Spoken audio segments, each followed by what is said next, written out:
Hey peeps, we are back. We are talking Love After Lockup, Season 4, Episode 34. Hey, before we get into the video, please do me the honors of subscribing to my channel, hitting the notification bell so you can always be notified when I post new content, hitting the thumbs up because that does wonders for my channel, and share. Thanks. Justine and Michael. So this episode picks up right where we left off. Justine is still being childish. Michael's friend slash manager shows up. The whole family is super excited to see him. They want a hug. Hugs all around. Mook is like family. Justine makes the comment that it's so nice of you to show up to this family event. Then she goes on to say, we wouldn't wanted you to miss this family event. Girl, why don't you shut the hell up? This man is his manager in music, something that's legal. You would want this man to be out here doing something legal and not have to go back to street hustling. They talked for a few minutes and then they moved on and went back to spending time as family. Then something weird happened. Michael's mom asked Justine about their night together. And Justine said, are you sure you want to hear about that? And she says, well, he's probably going to tell me anyway. I think that that's a bit too damn much. You know, you don't need to hear about your son in that way. I probably would have asked about my son considering that he just got out of jail, but my questions would have been more of how is he doing emotionally? You know what I mean? Not how was your night? Now, I'm not going to lie. When he had his conversation with his dad, I did tear up quite a bit. You know, he told his dad that he was his strength and he really needed him terribly when he was in jail, and his dad not coming around really hurt him. His dad let him know that it was very hard for him too, even though he was on the outside. He said the few times that he did go in to visit Michael, it took him 6 months to get himself back together because it was devastating for him to see his son locked up like that. I, number one, commend Michael. He has been very upfront, very honest with his emotions and his feelings. And it kind of reminds me of Ray from a few seasons past, Ray and Brittany. Ray was very open and honest with his feelings as well. And a lot of times when people come out of jail, they try to be so hard and they don't want to show who they really are or the fact that they have feelings. And I love that Michael is showing us who he really is and letting his emotions show. Now, Michael's mom, on the other hand, I think that she might have overstepped a little. This is a family event. We are getting together. We haven't been together on the outside for a little bit over 6 years. I don't think it's the time or the place to start asking questions regarding Michael's new marriage. She is the one who introduced him to Justine. So her coming up to him with the father saying, how did the kids feel about Justine and what are we going to do about her disciplining the kids? I can understand his parents being a little concerned. Those are their grandchildren and they just want to, make sure the kids are okay. But now is not the time or the place. And I just thought it was a bit, too much. She talks to Justine off to the side and she makes this comment that Justine has allowed her daughter to get a tattoo and a belly piercing and she just would not accept that for her granddaughter. And I can understand that. You don't want your 15 or 16-year-old granddaughter getting her belly pierced or getting a tattoo, and that's fine. However, Justine allowing her daughter to get a belly piercing and a tattoo has nothing to do with your granddaughter. I'm pretty sure that if your granddaughter expressed the want for a piercing and a tattoo, she most likely would have asked Michael. Or if she did ask Justine, I'm hoping that with Justine being a parent, she would have said, let's talk to your dad, let's talk to your mom. We shouldn't, make these types of decisions. To me, it just felt as if Michael's mom was judging Justine's parenting style. And one thing I'm going to say is Justine says that her daughter came to her and asked her for that piercing and asked her for that tattoo. And I think that says a lot when it comes to parenting. A lot of kids wouldn't even ask. They would just go and get it done. And, it's better to just say, I'm sorry, than ask for permission sometimes. You know what I mean? Some kids don't feel comfortable enough to go to their parent and ask. And Justine's daughter did. So that says a lot. Not to mention she says that her daughter is an A student on the National Honor Society and the captain of her cheerleading team. So I don't think that Michael's mom was being too fair to Justine. I also don't really like the way Justine handled it either. She could have handled it a little nicer, a little more tact, just to keep the situation from becoming what it did. It's a family event. You don't want to get the kids upset. You don't want to divide the whole family over this situation. Well, at some point, Michael's sister wanted to have a conversation with Justine about Justine's behavior. She didn't appreciate the way Justine was talking to her mom, and she comes into the conversation with Michael's daughter. So when Justine walks up, she brings her daughter, and I said, oh no, we don't need to bring the kids. This is a 15-year-old or a 16-year-old with a 17-year-old. Don't bring them in. Don't get them involved. Don't make them have to choose sides. You don't want any of that. But I also realized that in the middle of this conversation with these grown people, in quotes, Michael's daughter jumped in. She had something smart to say. Justine's daughter didn't. I'm just saying. Now, Michael did inform us that his mom and sister have been dominant in his previous relationships, and he's not letting that happen again. He stood up for his wife, and he let them know that she is his wife. This is not the past. And they need to figure out how to bridge this gap, how to pull it together. This is not going to happen. And the man that she did not want there says, yeah, you got to protect your wife. Put your wife first. Michael stood up for her in public. What I love the most about this is when they got home, after the kids went to shower and get ready for bed, he tried to talk to her like a grown man, one-on-one, and explained to her how he felt about the situation, but she was too childish to listen. Listen, I like this guy. I think that he is doing his best.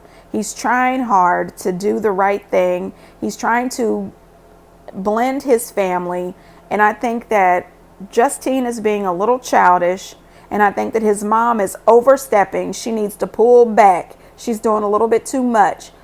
I also do believe in respecting your elders, but I also believe that there needs to be some sort of separation. His mother and sister cannot dictate what goes on in their relationship. I also understand that she loves her grandchildren and she wants the best for them, but there's a way to go about that. Have that conversation with your son. Let him determine how the disciplinary situation is going to work out. Monique and Derek. So Monique said that the sex was about a 7 or 8 because he's still young. He's got some learning to do, and he needs to learn a lot about foreplay. This man has been in jail for quite some time. He just wanted to dive right in. So we see Derek get a couple calls that he tries not to answer. We find out later that it's some girl that's been calling him that wants to meet, he says. But now he is totally committed to Monique, so he says it's not going to happen, but I can tell that that's a lie. Then he gets all dressed up in all of the clothes that she bought him. He is Gucci down from head to toe, wearing those pants that she bought him for $1,100. And then he goes and throws on a Cartier watch, which I'm probably saying wrong because I can't afford the watch. He said it's a $30,000 watch. Then he wants Monique to take non-stop pictures of him. I said, oh my gosh, this is ridiculous. But the man just got out of jail. He is having a good time. Then they go to a restaurant. Now, honey, listen, like I know, he doesn't have any money. What are they doing at this fancy dancy restaurant? She should have drove him through the Wendy's drive-through. Anyway, soon as he sits down in this fancy restaurant, he wants to take more selfies. I said, daggone it, this is a nice establishment. Sit down some damn where. Anyway, when the waiter brings the menu, this dude orders salmon, lamb, crab legs, crab meatballs, and lobster, plus a bottle of champagne. I said, you ordering all of this like you have money in your wallet. Then the dude is on a FaceTime call with his brother or a friend or somebody, showing off his watch, his outfit, the restaurant, all the food, the champagne. I said, this is not how you behave in public, not at a nice restaurant like this. Then he makes some comment about how he loves feeding her. And I said, oh gosh, this is giving me red flags. This reminds me of those guys they call chubby chasers, and the ones that are always on my 600-pound life who don't want their spouse to get the surgery because they like them big and is always coming home with 25 Big Macs.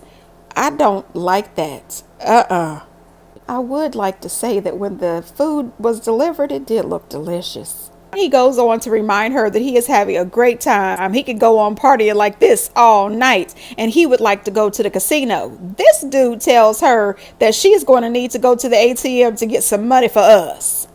I said, what? What?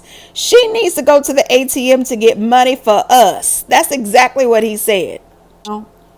Some guy shows up at the restaurant that he knows. Now, I don't know if this is just a chance, coincidence, or if he told some dude where he was at, or maybe he posted on social media where he was. I have no idea, but this guy shows up. He's an old friend. He tells the guy that he'd like to come to the casino later, and they exchange phone numbers. Monique gets all bent out of shape. She lets him know, number one, you're not going to the casino. Who is this guy? Is he a good influence? And she deletes the man's number out of his phone. I said, girl, you and this insecure shit is too much for me. It really is. Girl, you are doing too much. You are a prison warden. The man has got to be able to have some friends.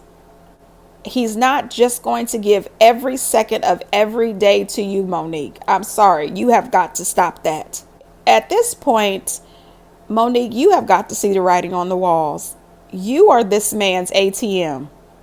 She keeps telling him that she's not going to take him to the casino, and I understand why she doesn't want to take him to the casino. First of all, he just ordered every expensive item there is on the menu. Second of all, you want to go to this casino, but you want her to pay for it.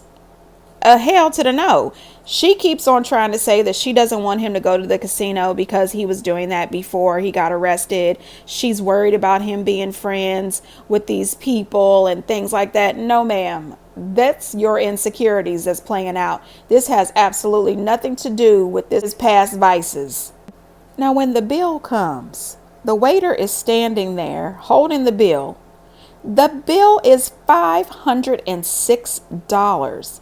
And Derek asked Monique, you gonna take care of that? In front of the waiter. I was so outdone. I said, dude, you don't have any money. Of course she's going to have to be the one to take care of it. You know what? If I was Monique, I would have told him, yeah, I'll take care of it as soon as I get back from the restroom. And I would have took my ass directly out the door into my car and left. She is more of a wallet than a girlfriend. Next thing you know, they get in the car. He spots a couple other fellas that he knows. She's upset and starts crying. He gets in the car. Why are you crying? And I'm saying the same thing. Why are you crying? No, ma'am. No, ma'am. She is a red flag for me. Monique, listen. You cannot buy real love. Real love is not purchased. This is not the relationship for you. Go home. I can't have too much sympathy for her. You know exactly what you were getting yourself into. He went to jail for selling pharmaceuticals. Now he is out a free man pimping you. Girl, bye.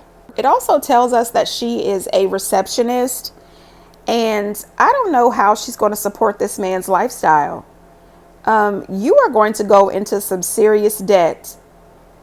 I would prefer that you spend your money on a psychiatrist than trying to buy this love from this man. Derek is going to financially ruin you. I'm going to tell you this. Monique, in my eyes, is a very beautiful woman. Monique, you can find somebody else. Derek is a really decent looking man too, and all spiffied up the way she bought him them nice clothes and everything. He is going to find somebody else who has more money than you. I'm just saying, Monique, save yourself. Run.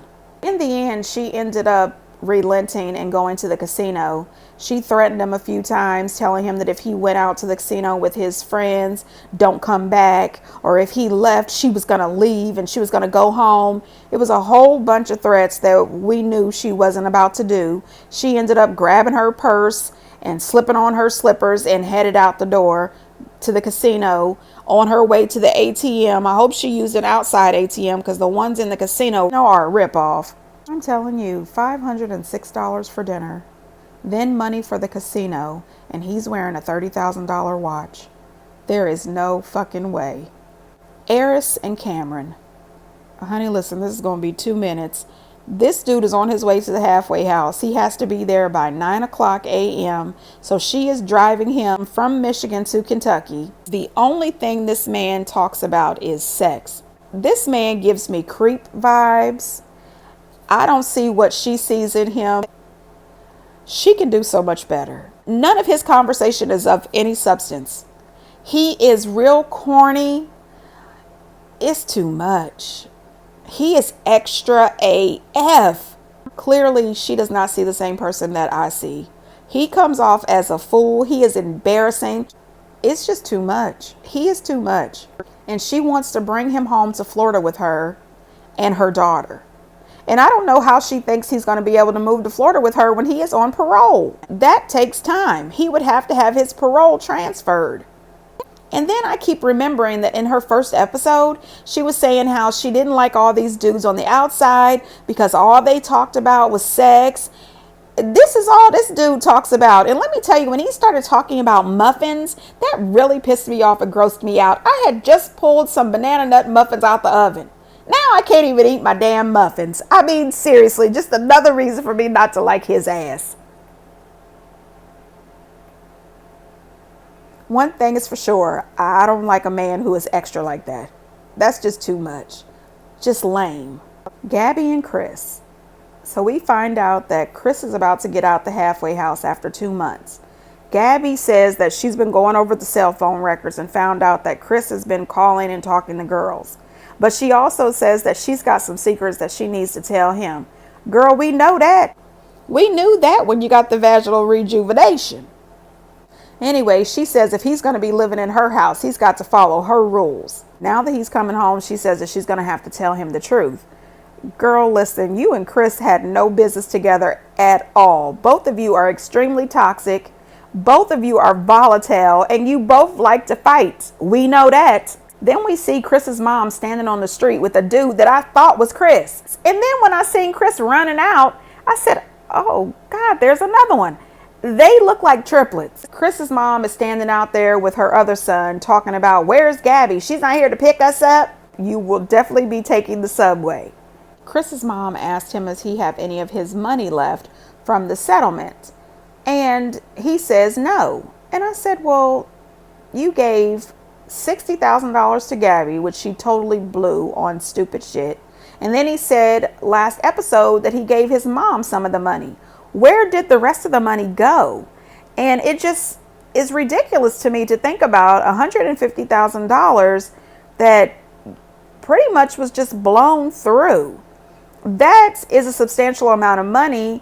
And this man could have actually restarted his life when he got out of jail. Had somebody been smart enough to say to him, don't you want to save some of this money? This makes no sense. I think that some of the reason that he is so pissed off is, number one, he's mad at himself. Number two, he's mad that Gabby spent $60,000 on all of this reconstructive surgery, lip injections, eyebrows done. This is weird.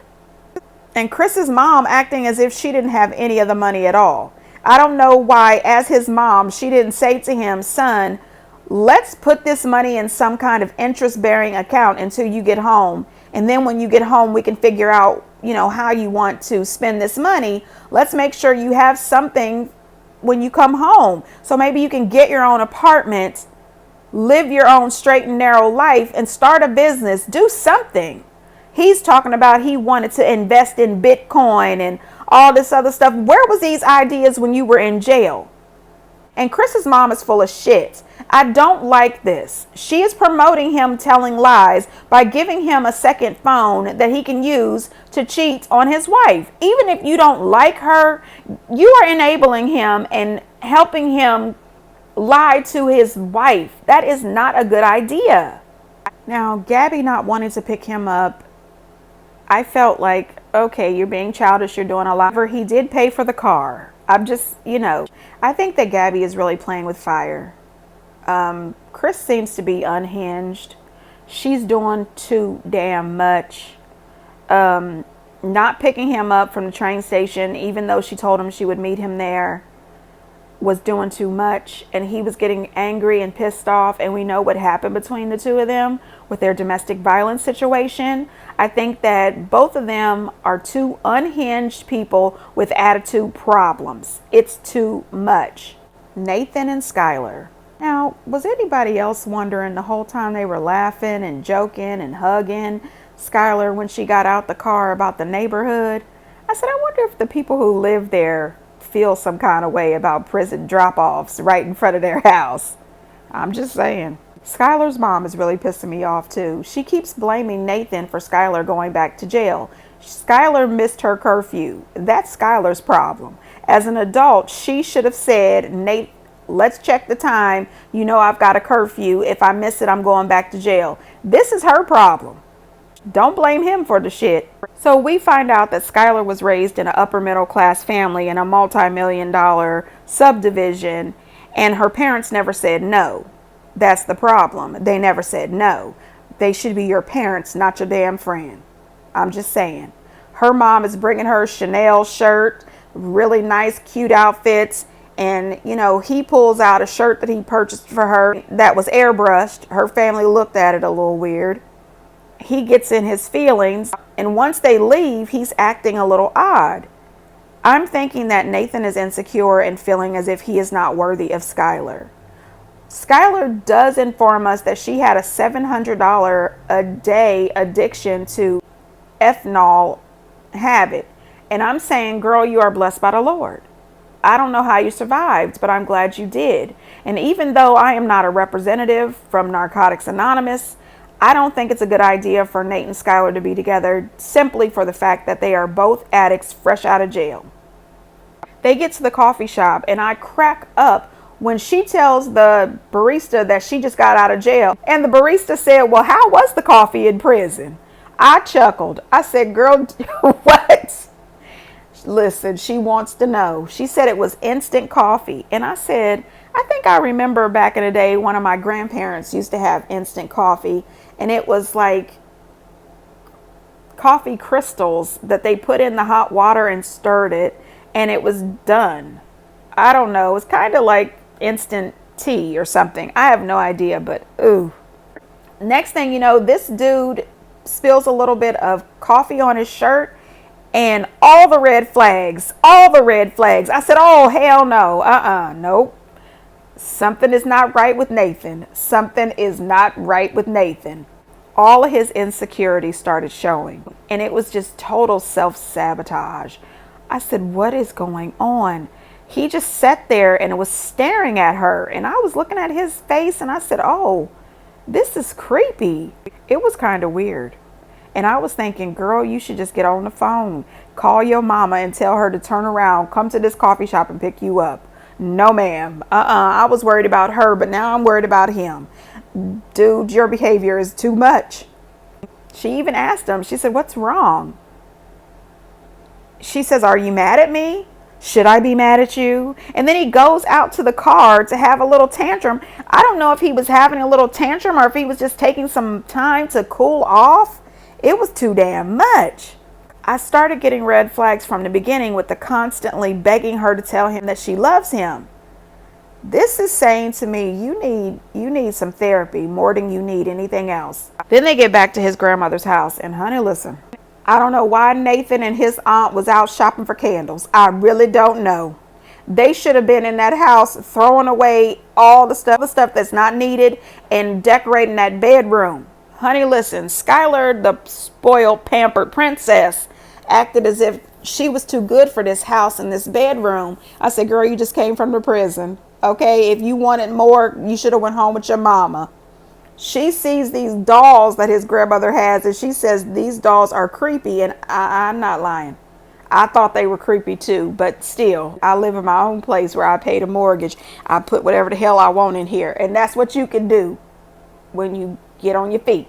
I'm just saying, it was too much for me. Something is weird about this couple. They are toxic. They are former addicts. They are fresh out of jail, and they are on edge. I think Skylar should go on home. Somebody should call Aunt Tina and Aunt Tara to come over there get him in some therapy. I'm just saying. Anyway, peeps, get down in the comments and let me know what you think. And until next time, bye.